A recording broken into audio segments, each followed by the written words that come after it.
வணக்கம் தோழர்களே. அடக்குமுறை அழியட்டும், அறிவியல் வெல்லட்டும். உங்களை அன்போடு வரவேற்கிறது.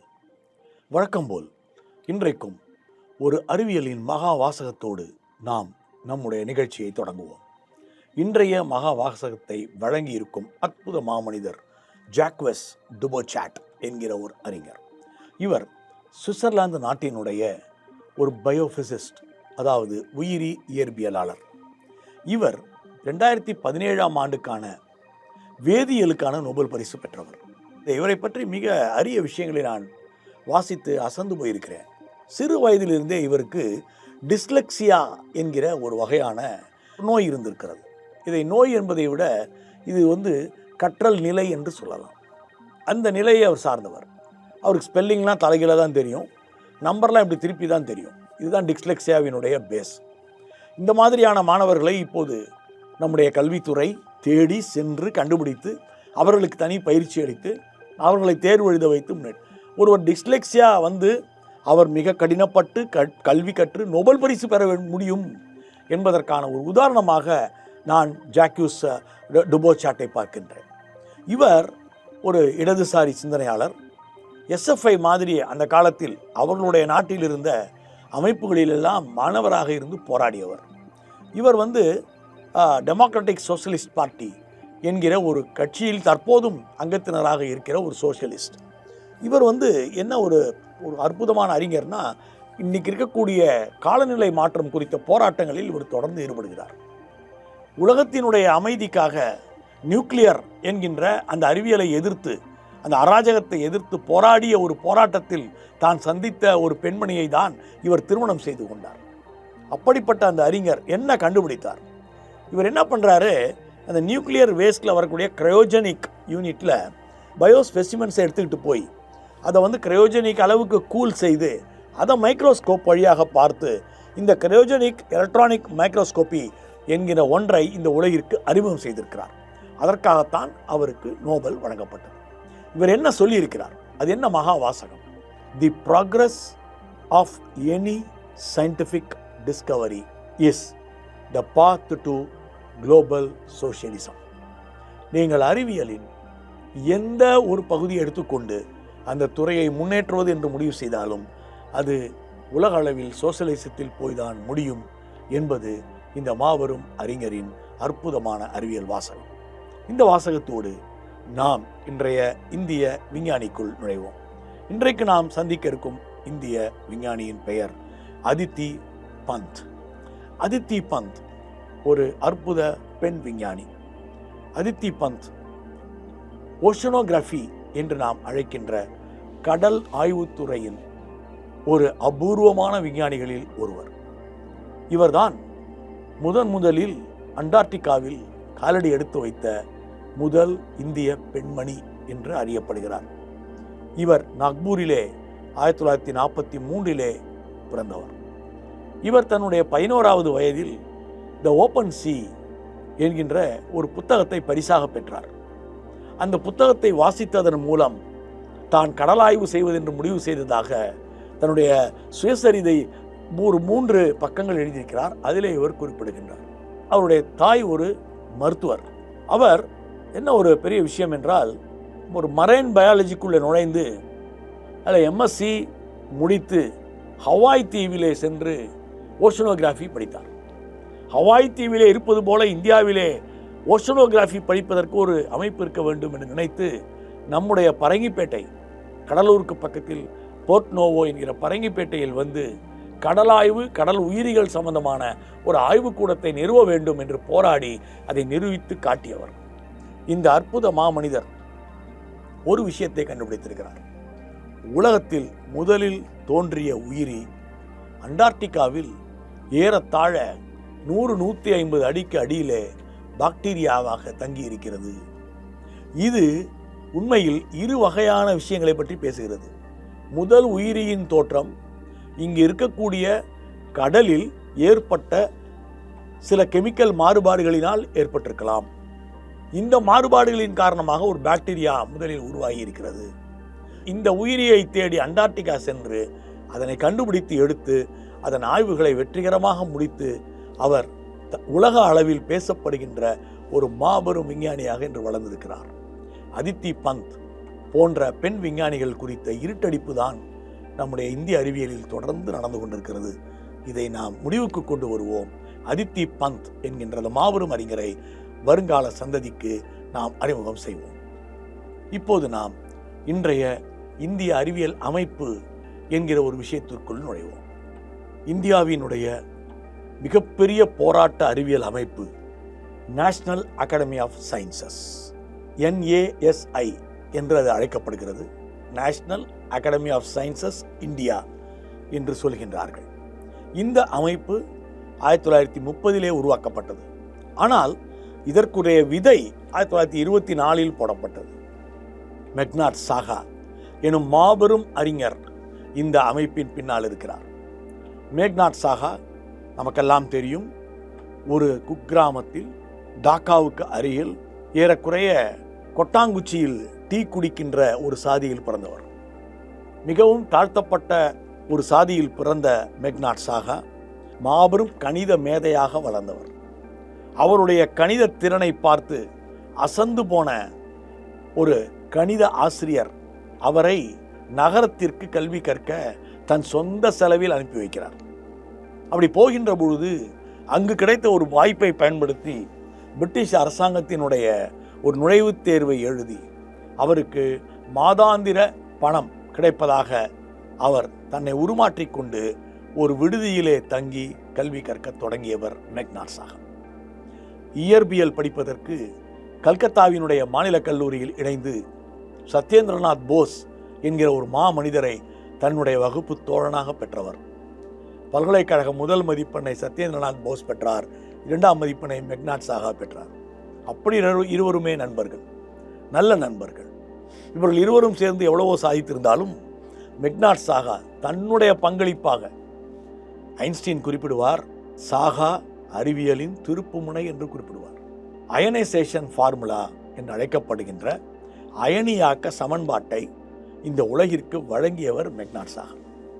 1924 அது குறித்த முழுமையான கண்டுபிடிப்பை கட்டுரையாக்கி அவர் கையில் வைத்திருந்த பொழுது ஒரு இந்தியர் என்பதால் அந்த கட்டுரையை வெளியிட முடியாது என்று பல இடங்களிலிருந்து மறுப்பு வந்த பொழுது அதை ஐன்ஸ்டீனுக்கு அனுப்பி அதன் வழியே வெளியிட வைத்தவர் மெக்னாட் சாகா. அப்போதுதான் அவர் முடிவு செய்கிறார், இந்தியாவுக்கு என்று ஒரு அறிவியல் அகாடமி வேண்டும் என்று முடிவு செய்கிறார். 1920களில் இந்தியாவினுடைய அறிவியல் என்பது மிக மோசமான பாதிப்பை சந்தித்தது. பிரிட்டிஷ்காரர்களுக்கு கொடுக்கப்பட்ட எந்த வாய்ப்பும் இந்தியர்களுக்கு கிடையாது. கடைசியாக ஒரு வாய்ப்பை கொடுப்பார்கள், அது ஏதோ சலுகை அடிப்படையில் தருவது போல இருக்கும். ஜெர்மனிக்கு சென்று படிப்பதற்கும் பிரான்ஸ் நாட்டுக்கு சென்று படிப்பதற்கும் அனுமதியே கிடையாது. அப்போதெல்லாம் அறிவியலினுடைய மையப்புள்ளி ஜெர்மனியாக இருந்தது. அதையும் நாம் ஞாபகம் வைத்துக் கொள்ள வேண்டும். 2ஆம் உலகப் போருக்கு முன்னால் ஜெர்மனி தான் உலக அறிவியலின் தலைநகரம். அங்கிருந்து பல கண்டுபிடிப்புகள் நிகழ்த்தப்பட்டன, பிரான்ஸ் நாட்டிலிருந்தும் நிகழ்த்தப்பட்டன. இந்த காலகட்டம் தான் மேரி கியூரி போன்றவர்களெல்லாம் உருவான காலகட்டம், ரூதர்ஃபோர்டு உருவான காலகட்டம். இதை நாம் மறந்துவிடக்கூடாது. இந்த அறிவியல் அகாடமியை உருவாக்க வேண்டும் என்று 1929 ஒரு தீவிரமான ஒரு கட்டுரையை எழுதி அது ஒரு ஃபார்முலெட் மாதிரி சுற்றறிக்கை போல தயாரித்தார் மெக்னாட் சாகா. கிட்டத்தட்ட லண்டனில் இருக்கும் ராயல் அகாடமி போல இந்தியாவில் நமக்கு ஒரு சயின்ஸ் அகாடமி வேண்டும் என்று அது ரொம்ப தைரியமாக அதில் ஆர்கியூ பண்ணுறார். ஆர்கியூ பண்ணி ஒரு அருமையான ஒரு கம்யூனிகேஷனை உருவாக்கி கொண்டு 200 பேருக்கு தன் சொந்த கையெழுத்தில் அந்த நோட்டீஸை உருவாக்கி கவரில் போட்டு அவர் அனுப்புகின்றார். 1930 17வது இந்தியன் சயின்ஸ் காங்கிரஸ் நடக்குது. இந்த இந்தியன் சயின்ஸ் காங்கிரஸில் ஜனவரி 2ஆம் தேதி அன்று அலகாபாத்தில் தன்னுடைய ஆய்வு கட்டுரையை படிப்பதற்கு சாகாவை அழைக்கிறார்கள். சாகா தன் ஆய்வு கட்டுரையை மடித்து பாக்கெட்டில் போட்டுவிட்டு, கோட் பாக்கெட்டில் போட்டுட்டு, நாம் இந்திய அறிவியல் அகாடமி தொடங்க வேண்டும் என்பதாக தன் உரையை உருமாற்றுகிறார். அனைவரும் அசந்து போனார்கள். அந்த உரையை முன்னாடி ஃபஸ்ட்டு ரோல இருந்து கேட்டுக்கொண்டிருந்த அப்போதைய கவர்னர், யுனைடெட் ப்ராவின்ஸ் என்கின்ற யூபியினுடைய அப்போதைய கவர்னர், அவருடைய பேர் வில்லியம் மால்கம் ஹைலி. இந்த வில்லியம் மால்கம் ஹைலி என்ன பண்ணுறாரு, நீங்கள் அகாடமியை ஆரம்பியுங்கள் என்று அந்த அரங்கத்திலேயே 4000 ரூபாயை கொடுத்து விட்டு செல்கிறார். இப்படித்தான் அது தொடங்கப்பட்டது. ஆனால் விரைவில் ப்ரொஃபஸர் என்ஆர் தார் மற்றும் ப்ரொஃபஸர் அற்புதமான தாவரவியல் விஞ்ஞானி பீர்பால் சஹானி போன்றவர்கள் இணைந்து கொள்கிறார்கள். இந்த அருமையான இந்த அமைப்பு உருவாக்கப்பட்டு 19 பேர் உறுப்பினர்களாக விஞ்ஞானிகளை மட்டும்தான் சேர்ப்பது என்று முடிவு செய்து சேர்த்தார்கள். அதில் நல்ல சல்லடை. இந்த விஞ்ஞானி ஒவ்வொருத்தருக்கும் என்ன இருக்கணும்? சமூக சிந்தனை இருக்க வேண்டும், சமூக விடுதலை நோக்கிய வேட்கை இருக்க வேண்டும், இந்தியாவினுடைய விடுதலை போராட்டத்தின் பக்கம் நிற்க வேண்டும். இந்த 3 முக்கிய தகுதியாக கொண்டு இந்த அமைப்பிற்கு ஃபெலோஸ் என்று அழைக்கப்படுகின்ற நிரந்தர உறுப்பினர்களை மெக்னாட் சாகா சேர்க்கிறார். அப்படி சேர்ந்தவர்களில் ஒருவர் தான் பீர்பால் சஹானி, அற்புதமான தாவரவியல் அறிஞர். இப்போது சென்ட்ரல் காலேஜ்னு ஒரு காலேஜ் அலகாபாத்தில், அங்கே 2 ரூம் ஒதுக்குறாங்க. இந்த அகாடமி அங்கே செயல்படலாம் என்று 2 ரூம் ஒதுக்குறாங்க. ஆனால் ஃபஸ்ட்டு மீட்டிங் முடிஞ்ச உடனே சீல் வச்சிடுறாங்க. ஏன்னா அந்த மீட்டிங்லேயே அறிவியல் பேப்பர் மட்டும் இல்லை, சயின்ஸ் அண்ட் கல்ச்சர் என்கிற ஒரு இதழை மெக்னாட் சாகா தொடங்குகிறார். அந்த இதழில் அம்பேத்கர் கட்டுரை வெளிவருது. ஒரு பக்கம் அறிவியல், இன்னொரு பக்கம் அம்பேத்கர் என்பதை பார்த்ததும் மூடா இந்த சொசைட்டியை என்று குரல் எழுப்புகிறார்கள் சனாதனவாதிகள். உடனே அது மூடப்படுகிறது. ஆனால் இவர்கள் விடவில்லை. சயின்டிஃபிக் பப்ளிகேஷன் என்று தனியாக ஆரம்பிக்கிறார்கள். சயின்ஸ் அண்ட் கல்ச்சர் மேகசின் அது பாட்டுக்கு வரட்டும், சயின்டிஃபிக் பப்ளிகேஷன் தனியாக ஆரம்பிச்சிருவோம் என்று ஆரம்பித்து அதில் கிரிட்டிக் ஆஃப் சயின்ஸும் வந்துச்சு. அறிவியலை விமர்சனம் செய்தல். ஒரு முறையும் 8 பேப்பர் வரும். ஒரு இதழில் பார்த்தீங்கன்னா 8 பேப்பருமே நியூக்ளியர் வார்ஸை எதிர்த்து எழுதப்பட்டிருக்கிற பேப்பராக வெளிவந்து அசத்தி இருக்கிறார்கள். இந்த ப்ரொசீடிங்ஸ் ஆஃப் NASI என்று தனியாக national academy of science India ஒரு பெரிய ஒரு புக்லெட்டை ஒவ்வொரு ஆண்டும் வெளியிடுகின்ற ஒரு முறைக்கு வந்தது. இதில் எல்லா ஊர்களிலுமே இதனுடைய கிளைகளை உருவாக்க முயற்சி செய்கிறார்கள். அப்படி கிளைகளை உருவாக்க முயற்சி செய்த பொழுது மெட்ராஸில் அதனுடைய கிளையை உருவாக்கியவர் மரியாதைக்குரிய விஸ்வேஸ்வரையா அவர்கள். இந்த விஸ்வேஸ்வரையா மைசூரிலும் மெட்ராஸிலும் அதனுடைய கிளையை உருவாக்குறாங்க. இப்போது மெட்ராஸில் ஒரு பெரிய ஒரு கூட்டத்தை நடத்துகிறாங்க. அப்போது ஒரு சிம்போசியம் வைக்கணும் என்று விஸ்வேஸ்வரையா கேட்டுக்கொள்கிறார். அதற்காகவே ஒரு அறிவியல் மாநாடு ஒன்றை கூட்டுகிறார்கள். அதில் பேப்பர்லாம் ப்ரெசென்ட் பண்ணலான்ட்டு அதில் சீஃப் கெஸ்ட்டாக ஜவஹர்லால் நேருவை கூப்பிட்றாங்க. அப்போ நேரு பிரதமர் கிடையாது, காங்கிரஸில் ஒரு தலைவர் அவர், அவ்வளோதான். அங்கே நேருவை அழைத்து 3 விஷயங்களை செய்தார்கள். கோதாவரிக்கு குறுக்கே ஒரு அணை கட்ட வேண்டும், காவிரி நீரை எப்படியெல்லாம் நாம் பயன்படுத்த வேண்டும், இந்தியாவில் விடுதலைக்கு பிறகு த ஹைட்ரோ பவர் பிளான்ட்ஸ், அதாவது நீரிலிருந்து மின்சாரம் எடுப்பதை எங்கெங்கெல்லாம் நிகழ்த்தலாம் என்பது குறித்த திட்ட அடிப்படைகளை முதற்கொண்டு இணைத்து அருமையான சயின்ஸ் பேப்பர்ஸ் அதை அப்படியே நேரு ஃபைல் பண்ணி எடுத்துகிட்டு போயிட்டாராம். இதைத்தான் 5 ஆண்டு திட்டங்களாக நேரு அறிவித்து கொண்டிருந்தார் என்று சொல்கின்ற அளவிற்கு இந்த அமைப்பு மிக சிறப்பாக செயல்பட்டது. 1930 இந்த அமைப்பை குறித்து தொடங்கிய பொழுது Albert Einstein, Rutherford, Eddington, Sommerfeld போன்றவர்களெல்லாம் இந்த அமைப்பை வாழ்த்தி நமக்கு செய்தி அனுப்பி கொண்டிருந்தார்கள். நேச்சர் இதழில் ஒரு பாக்ஸ் போட்டு இந்தியன் சயின்ஸ் அகாடமி தொடங்கப்பட்டிருக்கிறது, இந்த national academy of sciences India என்னவெல்லாம் செய்ய போகிறதுன்னு ஒரு அறிமுகம் கொடுக்குறான் நேச்சர் இதழில். அப்போதே இதை தொடங்கி வைக்க யார் வந்தாங்க? 1930 தொடங்கி வைக்க வந்தவர் ஜூலியட் கியூரி அம்மையார், மேரி கியூரியினுடைய மகள். அவங்களும் பிற்காலத்தில் நோபல் பரிசு பெறுகிறார்கள். நோபல் அறிஞர்களே இந்தியாவுக்கு வந்து தொடங்கி வைத்த ஒரு அறிவியல் அமைப்பு. 2000 இது அப்புறம் என்ன பண்ணாங்க? விடுதலைக்கு பிறகு ஆர்டிஃபிஷியல் இன்டெலிஜென்ஸ் வரையில் பல வகையான கட்டுரைகள் வாசிக்கப்பட்டன. ஆர்டிஃபிஷியல் இன்டெலிஜென்ஸு, கிளைமேட் சேஞ்சு, அதை தவிர இன்டர்டிசிப்ளின் ரிசர்ச் போன்றவை நிகழ்த்துவதற்கும் இந்தியாவில் மிகப்பெரிய அளவில் பாடுபட்ட ஒரு அமைப்பாக இது இருந்தது. 2018ஆம் ஆண்டு மோடி அரசு இந்த அமைப்புக்கான அனைத்து நிதிகளையும் நிறுத்திவிட்டது. இன்றைக்கு இந்த அமைப்பு தடுமாறிக்கொண்டிருக்கிறது. The national academy of sciences அமைப்பை காப்பாற்றுவோம், செயல்பட வைப்போம், அடக்குமுறை ஒழியட்டும், அறிவியல் வெல்லட்டும். இப்போது நாம் இன்றைக்கு அறிமுகம் செய்ய இருக்கும் புத்தகத்தை பற்றி பார்ப்போம். Brilliant blinders. இந்த புத்தகத்தை எழுதியவர் மரியோ லிவியோ என்கிற ஒரு மாமனிதர். இதோ இருக்கிறது இந்த புத்தகம்.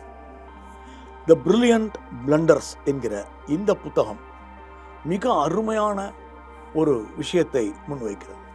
என்னதான் பெரிய அறிஞராக இருந்தாலும் அவர் ஒரு பக்கம் தலை சிறந்த ஒரு விஷயத்தை கண்டுபிடித்து நோபல் பரிசே பெற்றாலும் அவர் தவறு செய்யும் இன்னொரு விஷயமும் இருக்கிறது. இதுதான் பிரில்லியன்ட் பிளண்டர்ஸ் என்று அவர் அழைக்கிறார். ஆனால் இந்த பிளண்டர்ஸ், அவர்கள் செய்த மாபெரும் தவறுகள், அது இன்னொரு அறிவியலை நோக்கி எடுத்து சென்றது என்று இந்த புத்தகம் பேசுகிறது. அப்படி என்னென்ன பிளண்டர்ஸை பற்றி பேசுகிறாங்க? யார் இந்த மரியோ லிவியோ?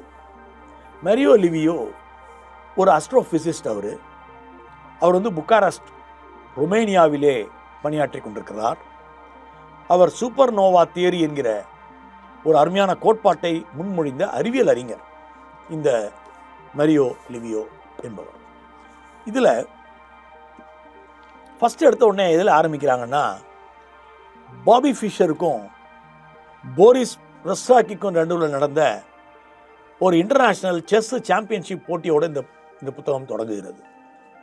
1972 இந்த பாபி ஃபிஷர் தான் ஜெயிப்பார்னு எதிர்பார்க்கப்பட்ட பொழுது ஒரு குழந்தை கூட செய்யாத ஒரு தவறை பாபி ஃபிஷர் தன்னுடைய 12வது நகர்த்தலில் செய்து விடுகிறார். இதன் மூலம் அவர் சாம்பியன்ஷிப்பை இழந்தார். அதற்கு அவர் என்ன பேர் வைக்கிறார்னா, it is called chess blindness என்று பேர் வைக்கிறார். நீங்கள் அதையே யோசிச்சுட்டு இருக்கும் பொழுது ஒரு இடத்துல உங்களுக்கு பிளைண்ட் ஸ்பாட் உருவாயிடும். இப்படித்தான் விஞ்ஞானிகளும் செயல்பட்டார்கள் என்று தொடங்குகிறார். ஐன்ஸ்டீன் முதல் டார்வின் வரை எப்படியெல்லாம் தவறுகள் நிகழ்த்தப்பட்டன, உதாரணமாக த ஆரிஜின் ஆஃப் ஸ்பீசிஸ் புத்தகத்தில் எவல்யூஷன் என்கிற வார்த்தையே கிடையாது. எவல்யூஷன் என்கிற ஒரு சொல்லை ஏன் டார்வின் யோசிக்கவே இல்லை? டார்வின் யோசித்தது அதற்கு மாற்றாக 2 சொற்கள். அந்த 2 சொற்களில் என்னன்னா, கிராஜுவலிசம் என்று ஒரு சொல் வருகிறது, இன்னொன்று காமன் டிசன்ட் என்கிற ஒரு சொல் வருகிறது. பொது மூதாதையர் இருந்திருக்கிறார்கள் என்று ஒரு சொல். கிராஜுவலிசம், கிராஜுவலாக ஒன்றிலிருந்து மற்றொன்று உருவாகி இருக்கலாம். ஆனால் அதற்கு சரியான வார்த்தை எவல்யூஷன். இந்த எவல்யூஷன் என்ற சொல்லையே ஏன் டார்வின் நினைக்கவில்லை? அது ஒரு பிளண்டர். இந்த தியரி ஆஃப் நேச்சுரல் செலெக்ஷனில் என்டையர் புக்கையே இந்த புத்தகம் 60 பக்கத்தில் அறிமுகம் செய்து விடுகிறது. அதில் என்ன இன்னொரு பியூட்டினா, டார்வின் இது ஏன் ஒரு ஆட்டிற்கு ஆடு பிறக்கிறது, ஒரு நாய்க்கு ஏன் நாய் தான் பிறக்க வேண்டும் என்கிற இடத்தை இன்னும் கொஞ்சம் உள்ளே போய் மரபணு ரீதியில் விளக்க முடியல. ஏனென்றால் அவருக்கு மரபியல் தெரியாது. ஆனால் மரபியலை கண்டுபிடித்து வைத்திருந்த மரியாதைக்குரிய மெண்டல் அவர்கள் அதே இங்கிலாந்தில் இன்னொரு பகுதியில் வாழ்ந்து கொண்டிருக்கிறார். இருவருக்கும் கனெக்ஷன் இல்லை. இந்த 2 விஷயத்தையும் வைத்து பார்த்தால் எவல்யூஷன் என்கிற சொல்லையே பயன்படுத்த தவறிய டார்வினுடைய அந்த சொல்லாக்கம், ஆனால் அந்த புத்தகத்தை படித்த எல்லாருக்குமே அந்த சொல் தன் மூளையில் வந்து விடும். ஆனால் அவர் அந்த சொல்லை குறிப்பிடவில்லை.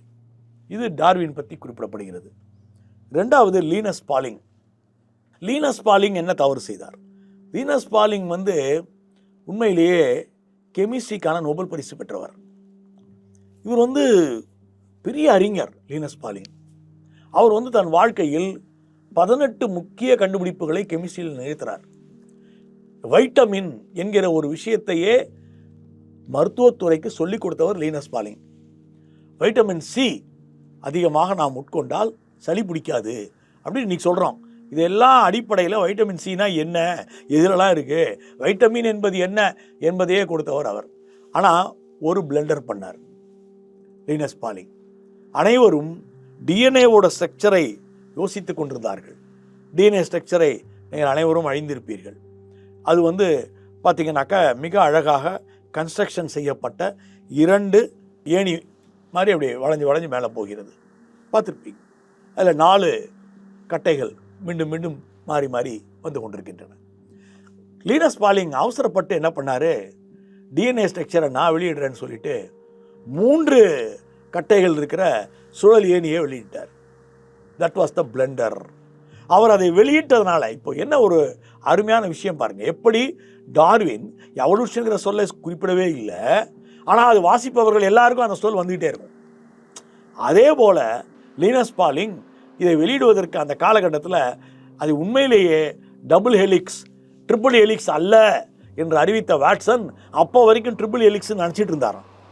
லினஸ் பாலிங் அதை வெளியிட்டவுடன் ஓகே ட்ரிபிள் ஹெலிக்ஸ் இல்லை என்று அவர் முடிவு செய்வதற்கான அனைத்து தவறான ஆதாரங்களும் லினஸ் பாலிங்கினுடைய பேப்பரில் இருந்தது.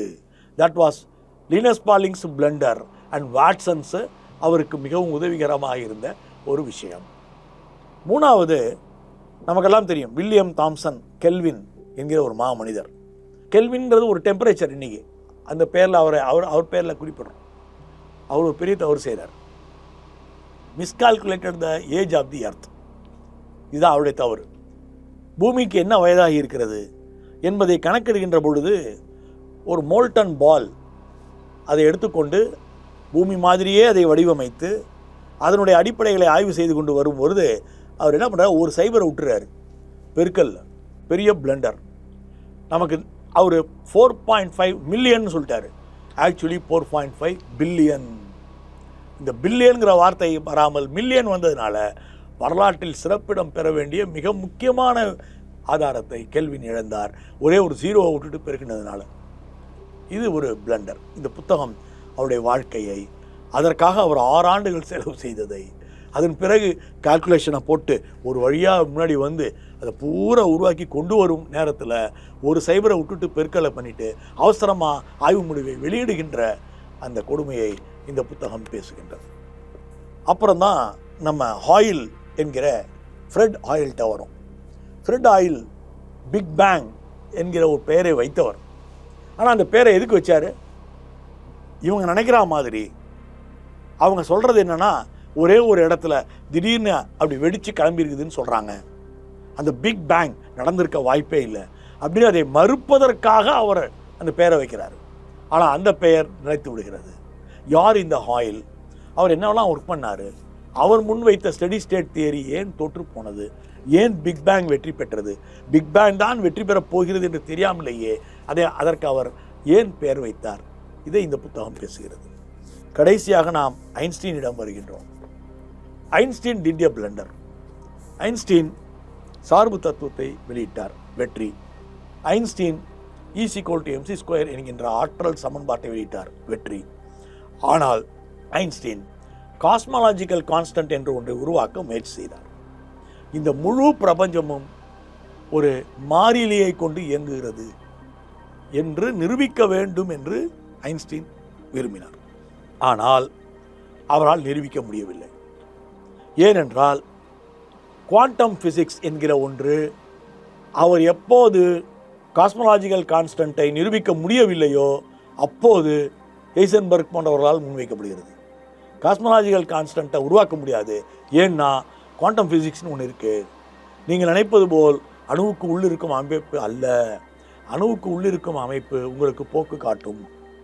அது நிச்சயமற்ற கோட்பாட்டின்படி இயங்குகிறது. நிச்சயமாக இதுதான் என்கிற ஒரு மாறிலியை உங்களால் உருவாக்க முடியாது என்பதை நோக்கி ஐன்ஸ்டீன் ஒரு ஸ்டெப் எடுத்ததுனால தான் நமக்கு குவாண்டம் ஃபிசிக்ஸ் கிடைத்தது என்று இந்த புத்தகம் பிரில்லியன்ட் பிளண்டர்ஸ் என்கின்ற இந்த 5ஐயும் பற்றி முன்வைக்கிறது. மிக சிறப்பாக கல்லூரி பேராசிரியர்கள், மாணவர்கள், ஈவன் பள்ளி மாணவர்களும் படிக்க வேண்டிய அற்புதமான புத்தகம். இது போன்ற அறிவியல் நூல்களை படிப்போம், அறிவியலை வெல்ல வைப்போம். நன்றி.